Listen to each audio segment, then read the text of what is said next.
নমস্কাৰ বন্ধুসকল, পুনৰবাৰ স্বাগতম জনাইছোঁ আন এটি নতুন ভিডিঅ'লৈ। আজি আপোনালোকক দেখুৱাম 2023 বৰ্ষত প্ৰকাশ পোৱা PMAYG গড়ৰ লিষ্টত আপোনাৰ নামটো অন্তৰ্ভুক্ত হৈছে নে নাই বা আপোনাৰ নামটো এপ্ৰুভ হৈছে নে নাই কেনেকৈ চেক কৰিব বা ভেৰিফিকেশ্যন ষ্টেটাছটো এপ্ৰুভ আছে নে নাই সম্পূৰ্ণ প্ৰচেছ এই ভিডিঅ'টোৰ জৰিয়তে দেখুৱাম।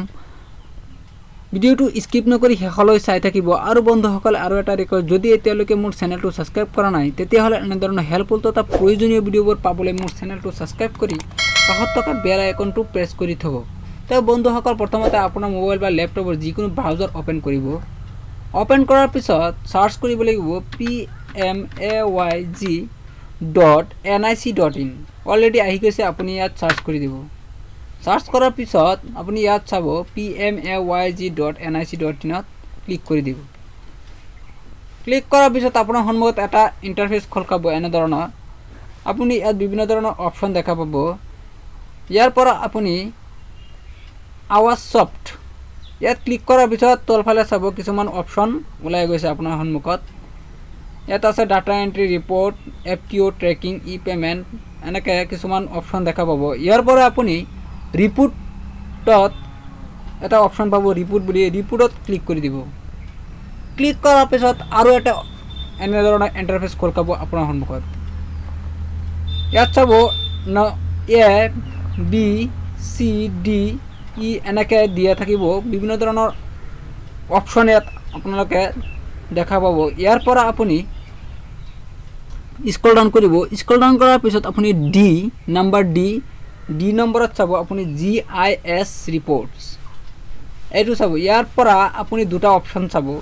দুটা অপশ্যনৰ পৰা 2 নম্বৰ অপশ্যনত এবষ্ট্ৰেক্ট মোবাইল ইনফেকশ্যন ৰিপৰ্ট, ইয়াত আপুনি ক্লিক কৰি দিব। ক্লিক কৰাৰ পাছত আৰু এটা ইণ্টাৰফেচ এনেধৰণৰ খোল খাব। চাব আপুনি ইয়াত চিলেকশ্যন ফিল্টাৰ্ছ, অৰ্থাৎ আপুনি ইয়াত স্কিমটো চিলেক্ট কৰি ল'ব। ইয়াত 4টা স্কিম আছে। আপোনাৰ যিটো স্কিম আছে প্ৰধানমন্ত্ৰী আৱাস যোজনা গ্ৰামীণ, চিলেক্ট কৰাৰ পিছত তলফালে আকৌ চিলেক্ট কৰিব লাগিব আপোনাৰ অল।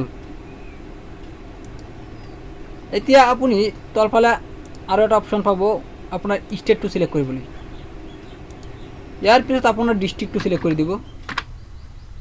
কৰাৰ পিছত আপুনি ইয়াত আপোনাৰ ব্লকটো চিলেক্ট কৰি দিব। ইয়াৰ পিছত আপোনাৰ যিটো পঞ্চায়তটো চিলেক্ট কৰি দিব। দিয়াৰ পিছত আপুনি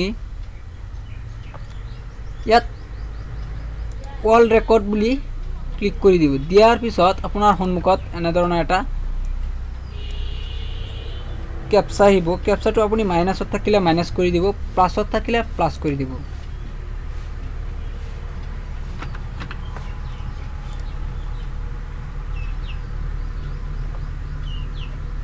আপোনাৰ সন্মুখত এনেধৰণৰ লিষ্টটো ওলাই গৈছে। আপুনি এনেদৰে লিষ্টটো ওলাই গৈছে। আপুনি ইয়াৰ পৰা আপোনাৰ ID নম্বৰটো চাই